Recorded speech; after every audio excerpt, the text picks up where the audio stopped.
China has announced that the sanctions on the Taliban are not productive.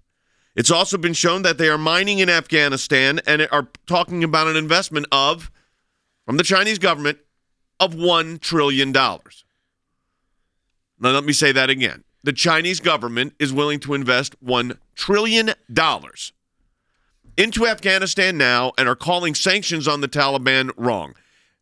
Harry, from a policy perspective, I think this is where the not the only, but a miscalculation clearly took place. Absolutely. And that miscalculation was entirely foreseeable. Why? Because Joe Biden surrounded himself by advisors who formerly worked for Chinese government-related entities.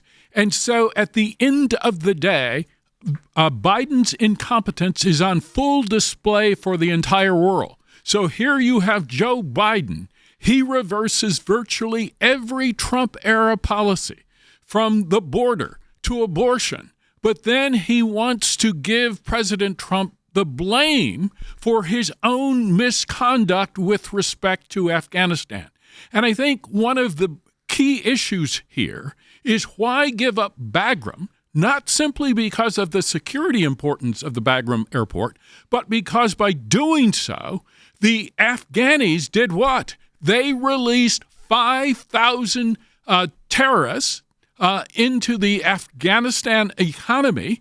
And in addition to China's investment in Afghanistan, we are likely to see a parade of terrorists flocking to Afghanistan as a launching pad for terror on the rest of the world. So at the end of the day, Biden has to take responsibility, and if he's unwilling to do so, the American people should ensure that he does. Yeah, when you hear the reports like what's coming on, potentially from China, and you go, oh, that can't be. What about our own financial support potentially of the Taliban? That's not something you necessarily want. I want you to hear this, and I want you to give me a call, 1-800-684-31, because I think it's going to fire up. This from Jen Psaki, just immediately following President Biden's speech.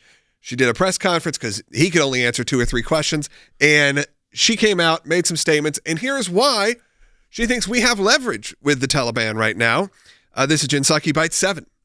I would say is that we have an enormous amount of leverage. This is our view over time. That includes economic leverage. It includes leverage that we will make clear to the Taliban as it relates to coordination to continue to get American citizens and our partners out.